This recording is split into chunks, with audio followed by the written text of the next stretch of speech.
Hello everyone and welcome to today's webinar. Today's webinar is titled Validation of a Real-Time Musculoskeletal Model with AnyBody. My name is Christopher Iverson and I work here at AnyBody Technology.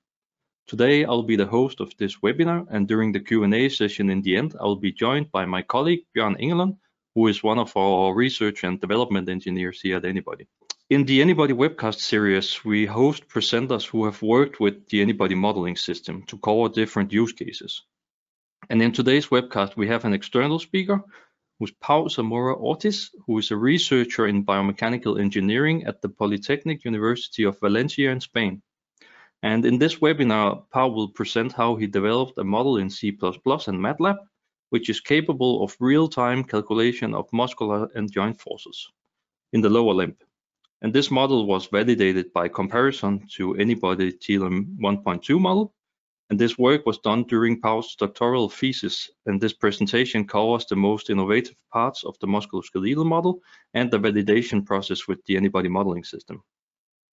And the presentation will start in a few minutes or so, but just before we start, I will give you a general introduction and overview of the AnyBody modeling system for those of you who are unfamiliar with the software or musculoskeletal modeling and simulations in general. First of all, I would like to point your attention to the control panel, which appears on the right side of your screen. You are very welcome to submit questions and comments via the questions panel during the presentation, and we will try to address the questions at the very end of this webinar. In case we do not get to answer all of your questions, we will try to do so by email within a reasonable time.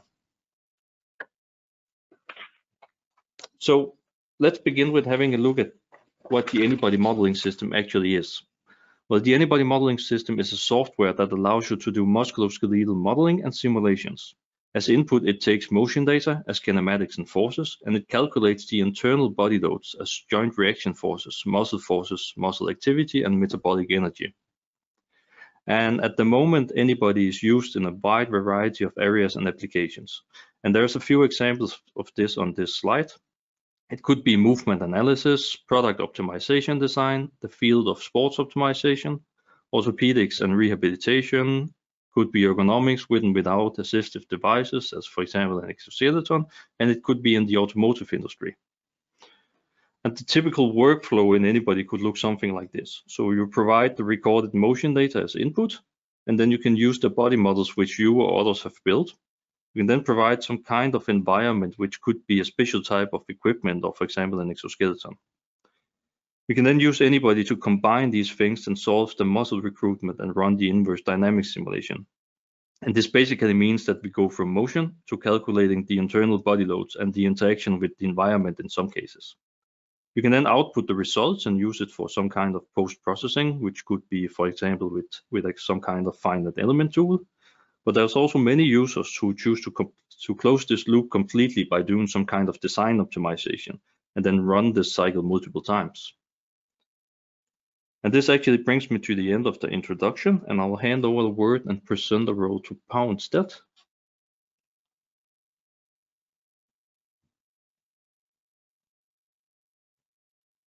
Hello everybody, I'm Pau Zamora, and thank you for attention. Now, okay. And well, the presentation, sorry. The presentation is, as says Christopher, how I validate the musculoskeletal model, the lower limb, that I have created in MATLAB and C++ with the objective to use in real time with the 4 degrees of freedom knee rehabilitation robot, how I was validated using AnyBody. And you can watch the picture, the recreation of the AnyBody, the recreation of the exercise between the AnyBody and the robot. I have divided the presentation in 7 parts: the introduction, the real-time model, where I'm going to tell the more relevant parts of this new rehabilitation, the new musculoskeletal model, the validation process, how I use the AnyBody to validate this new musculoskeletal model by comparison and using the empirical data and grand challenge, a robustness test, and two proposals with the current model for improve the robotic rehabilitation and conclusion of future research. The three more relevant objectives that we have with my thesis was, first of all, obviously, the creation of the lower limb musculoskeletal model with the objective to develop one model that is capable to calculate in real time the muscle and joint forces, but with equivalent results than other models created in, for example, in AnyBody. The second part was the validation. For that, we have decided to compare our results with other models and also with the empirical data we have. That empirical data was published. And finally, the third objective was the development of the rehabilitation tools that we'll talk. The characteristics of these new models, this new musculoskeletal model, the lower limb, is a model with 6 degrees of freedom, 3 degrees of freedom of the hip, 1 of the knee, or 2 of the ankle. I have used the Klein-Horman dissection. To know the center of the hip and the symmetric of the knee, we use a calibration exercise with the voluntaries to recreate the symmetric of the voluntaries.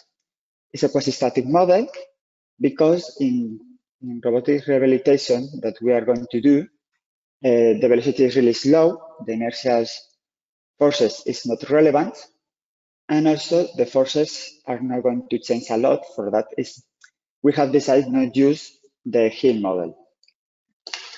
Well, the model was programmed in MATLAB, first of all, but secondly, was programmed in C++ to guarantee the real-time calculation.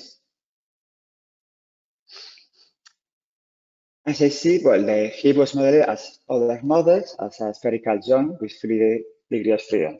The relevant part or the different part of as other models is we use a calibrated analysis to know the center of this spherical joint. The knee was modeled with an articular quadrilateral. You can watch in the picture a recreation of this quadrilateral, articulated quadrilateral, because we want to recreate the symmetric of the voluntary, not to use a generic model. The ankle was modeled with 2 revolution joints. The position and the joints of this, the axis of these joints was obtained directly of a Klein-Horman dissection. Finally, the kinematic stance was modeled with the Navier-Halterberg convention. The inverse dynamic, the solution is that similar other models. We watch the virtual worlds to project the external forces and gravitational forces to the joints, where we calculate the generalized forces, and muscles have to balance these forces. To know the muscular forces, we use the Carnot-Tucker condition. We have decided to reduce the square of the muscular tensions. The condition of the quality is the muscular tensions have to balance the external forces, and obviously the muscular tension has to be positive, because the muscle we know only can make forces in one direction, not two. And with that, we have obtained direct solutions of the Carnot-Tucker conditions. Here you have an example with 2 degrees of freedom of the function with Carnot-Tucker condition, where we have obtained a direct solution using the Lagrange multipliers.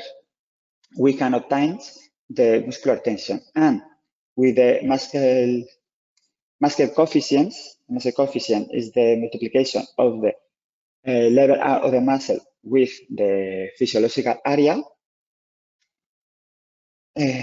With the muscular coefficients and the external forces, the tau, we obtain directly the Lagrange multiplier. And with the Lagrange multiplier, we obtain directly the muscular tension.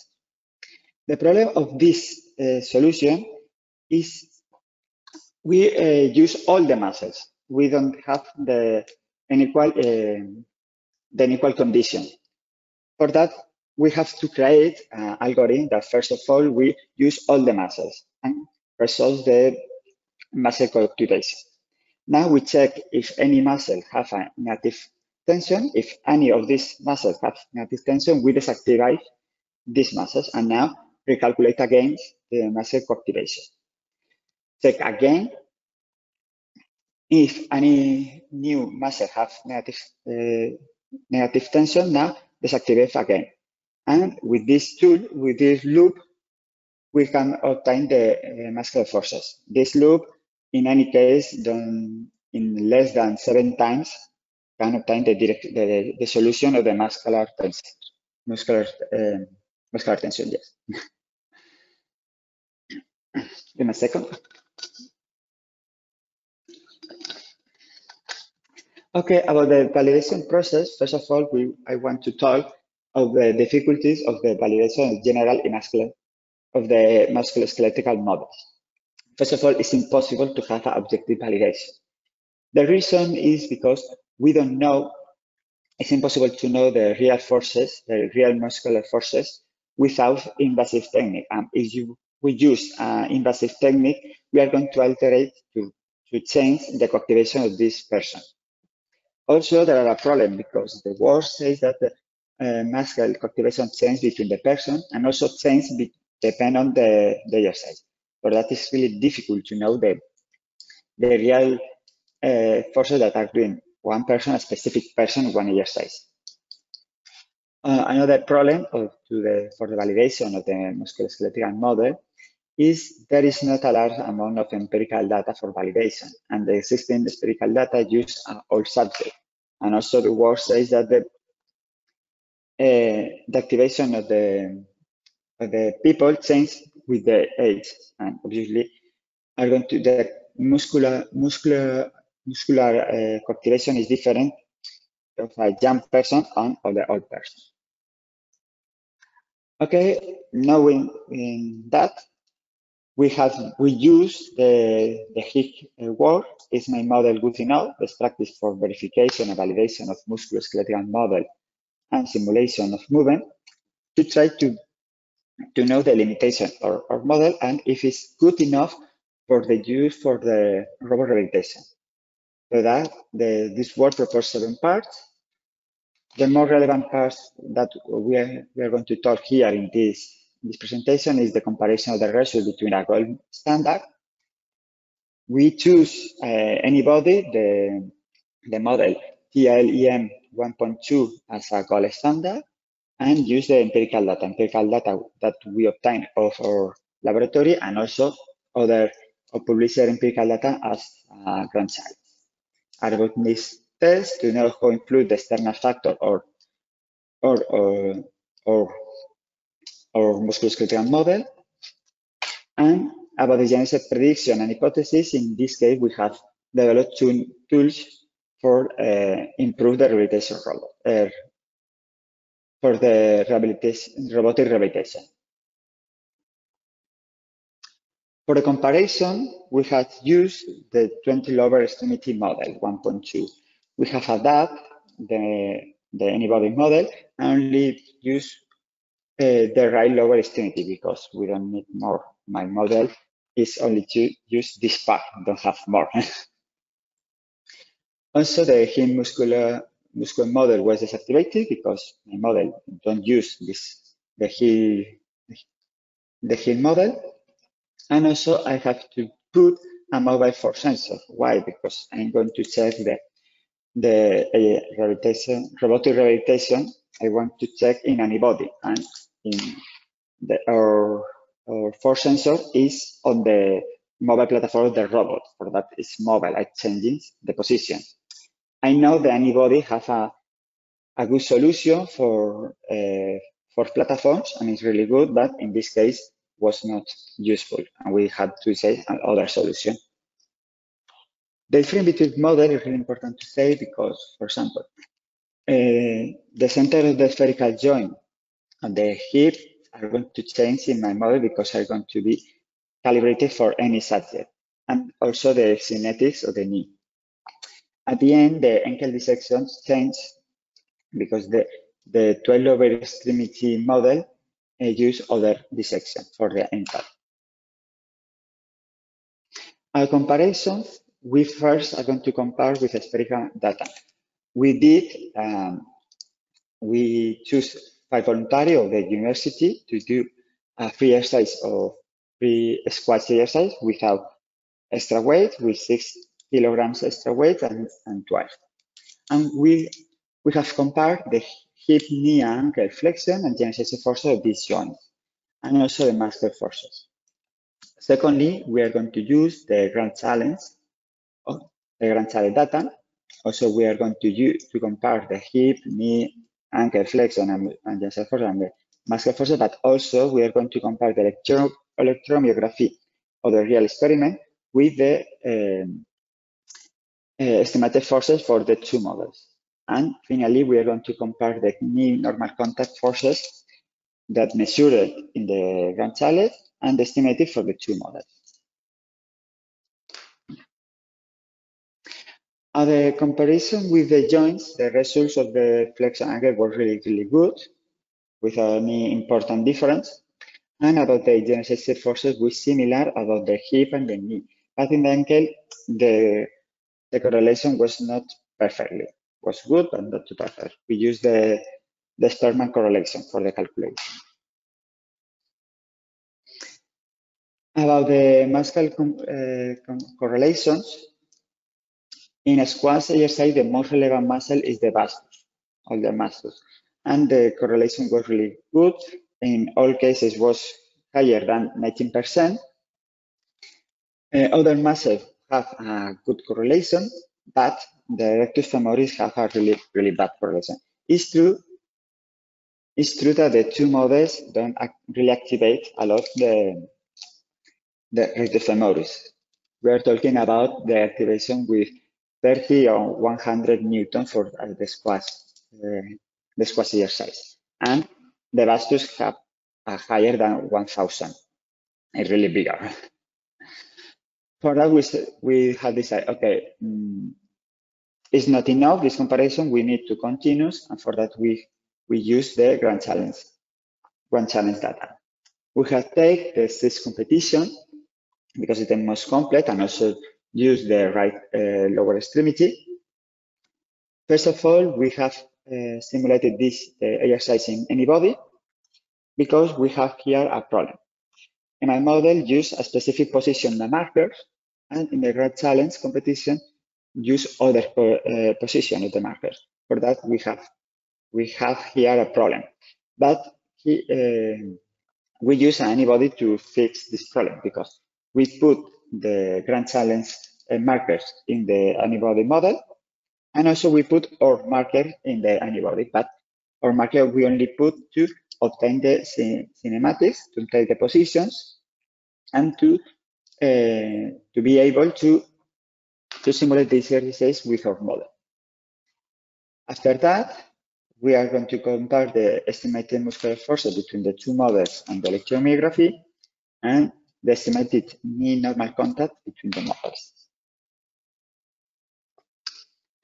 Now, the comparison with the empirical data about electromyography, the correlation was really bad, but that has sense because the 2 models don't have the hip model, and in the Grand Challenge, the exercise is a walking exercise. And during the walking, during the changes of the weight, exists a really big change of forces. And if you're not simulating correctly the activation process of the muscles, have sense that the electromyography and the estimated forces don't show a strong correlation.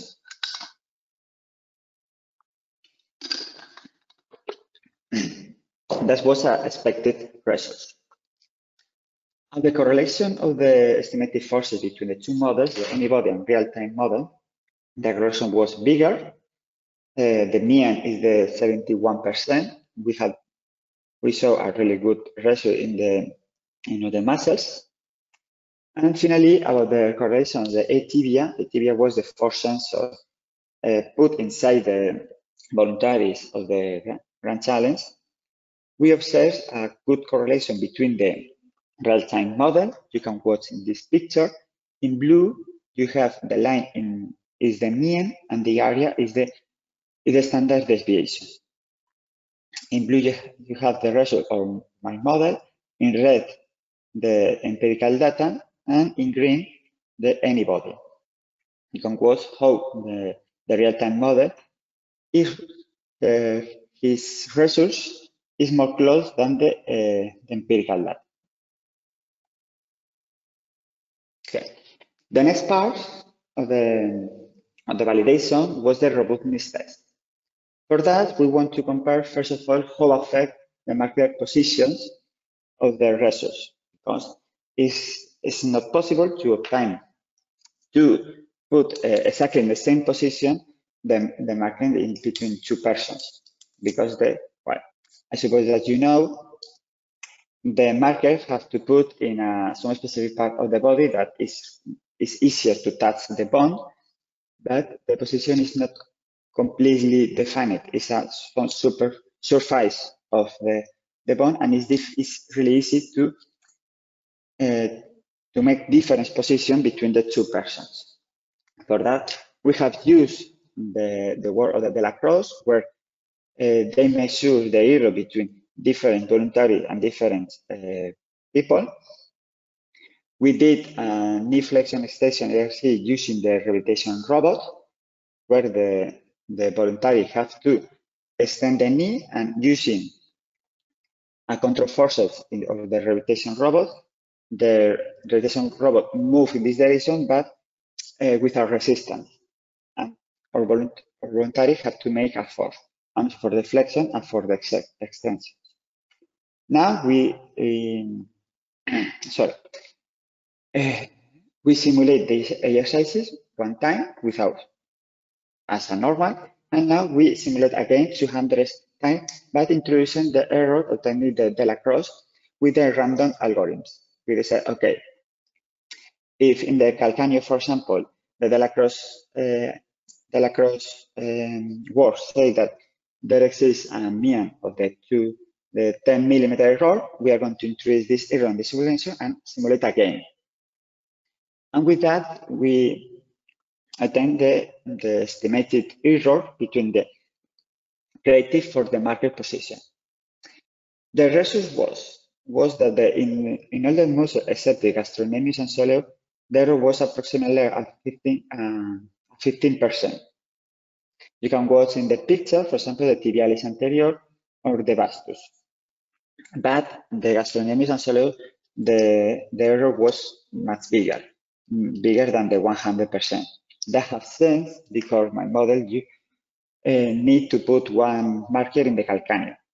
The calcaneo bone is the position that the insertion of the muscles, the gastrocnemius and soleus muscles. And if you put incorrectly this marker, you are going to make an error during the estimation of the forces of these muscles. For that have sense, but we have to know that this model is really sensible to the where you put this marker. Now, the second robustness test was to check how affect the inertial parameters of the model. We only use the center of mass and the mass of the segment to calculate how the gravitational forces and how affect to the joint. The inertial parameter was obtained from the damage work, and the error was extracted in McConville and the Young.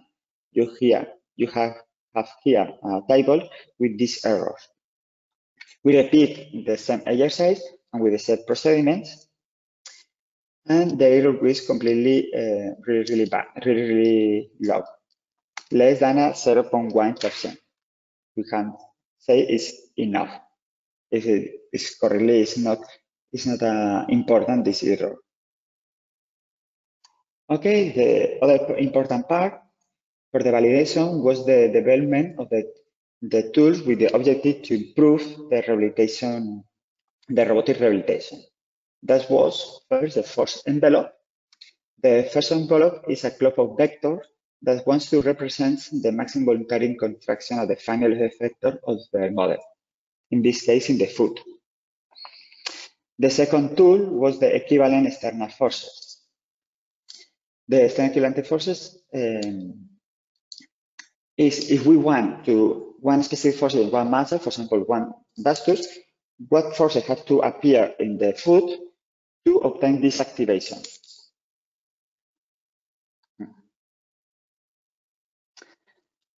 The UT that we have developed, the first envelope, was with the objective to optimize the rehabilitation exercises.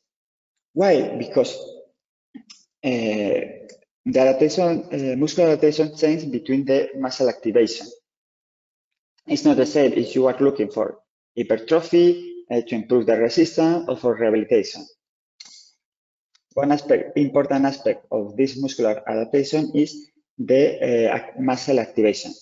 For that, if we can estimate the maximum voluntary contraction of a subject, we can estimate how is the maximum forces, the forces that have to do to obtain, for example, a 15% of muscular, the muscular activation. And also, we think it's important because when we have a patient that has with a surgery, for example, in the knee, this person, because the pain is not possible to make the maximum voluntary contraction, are going to be really difficult to know these values, and we want to estimate this maximum voluntary contraction to try to improve the rehabilitation exercises.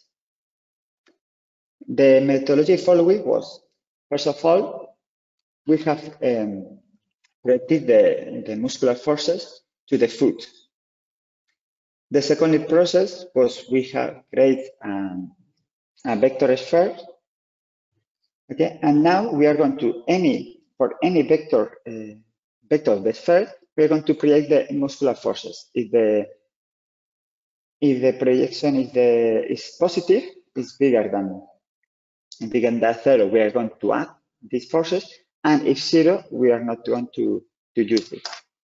That for any vector of the sphere and of all the muscular forces. At the end, we are going to obtain one kind of envelope, as you can watch in the figure. For the validation of this idea, we have to adapt this sphere with 3 dimensions of a robot. A robot only has 2 linear dimensions, have 4 degrees of freedom, but 2 of them is linear. That is in forward, backward, up and down, no more. But we have changed the force envelope for the sphere to the cycle. And now for the volunteer, we say that please make the maximum voluntary contraction in these 4 directions. And now we have calculated the force envelope and now calibrated this force envelope for the empirical data. Okay? And also we made the maximum voluntary contraction in 4 positions of the robot. The idea is to do that with the patient, but not with to do that with a healthy lower extremity, and now try to adapt this ratio for the other lower extremity. And the second part of the experiment is the comparison about the estimated activation of the electromyography and the envelope. The first results, we are just now working on this with this idea, and showing a really big correlation with a result of the 83% and 79%. You can watch in the picture, in the figure, the activity of the hamstring really close. Some points are a little different. Have to say the envelope estimates the activation in any direction, but we only measure the hamstring and the quadriceps with electromyography. For that, electromyography only can estimate the muscular activation of these muscles. So I have sense that in some point the subject don't make the force in not the optimal force direction, if not in other, and have to activate other muscles, has sense that this point that is different, and also here in the quadriceps. But in general, the correlation is really good.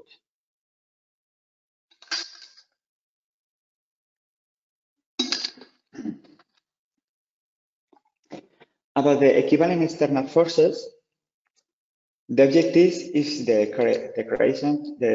create trajectories and exercises focuses on specific working the desired muscles. Because if the person have a problem in a specific muscle, we want to know in which direction have to do the force to improve to optimize the activation in this muscle and use less the rest of the muscles. For that, we want to obtain this equivalent external force. For the methodology following was using the solution of the coactivation muscles, we know we have obtained a direct solution of a direct correlation between the tension forces and the Lagrange multiplier. But there are some muscles, for example, the vastus, that only have don't affect one Lagrange multiplier, that is the knee Lagrange multiplier. Why? Because the muscular coefficients are zero in the rest of the joints. For that, we can obtain, if we want to one specific tension in one vastus muscle, we can obtain directly the Lagrange multiplier. Using this Lagrange multiplier and the rest multiplier going to say is zero, we have obtained the generalized forces. And now we are going to project the muscle forces, the generalized forces to the joint for the foot. And now we are going to know the equivalent forces. The current experiment that we are doing just now, we are calculating the equivalent forces for a knee station. We are using a control force of the robot. We are calculating these equivalent forces, and we are saying the voluntary that please follow these forces in this direction, using a television to help to follow these forces. And now we are going to compare the estimated activation with the electromyography and the estimated activation of the musculoskeletal model. The results show, first of all, relative error or the relative force tracking error about the 10%. That is the error between the forces that the control expected made the person and the real forces that the voluntary did. And when we compare the muscular activation, the relative muscular activation between the electromyography and electromyography, the error was similar, the 10%. You can watch in the picture, the red line is the muscular activation estimated for the musculoskeletal model, and the area is the standard deviation. In blue line and blue area, you can watch the estimated activation of the electromyography, the media, and the deviation, the standard deviation. And we are saying that the two tools are showing a good result at the moment, but for the moment are only that is the first experiment. We are following to doing more experiments with the objective to publish these results in a paper. Finally, the conclusion and future research of the thesis. The conclusion of the thesis that was one, we can say that we have created a real-time musculoskeletal model that is capable of calculating real-time. We now have some limitation, but that limitation is not important for the use that we want for this robot, because we want to use only for robotic rehabilitation, not for other objectives. We consider that the model was validated with experimental data. And finally, we have developed 2 new tools for rehabilitation that we have expect to validate in the future and publish in 2 papers. Future research, 2 of them obviously is the validation completely the new tools, but other is the use of the musculoskeletal model in the rehabilitation exercise with real patients. We are talking with a physiotherapeutic team of the Valencia University to adapt the robot and the musculoskeletal model with a real patient and real therapist. The second future research that we want to do, and we are working to start with this objective, is the application of the model in advanced rehabilitation robot. We want to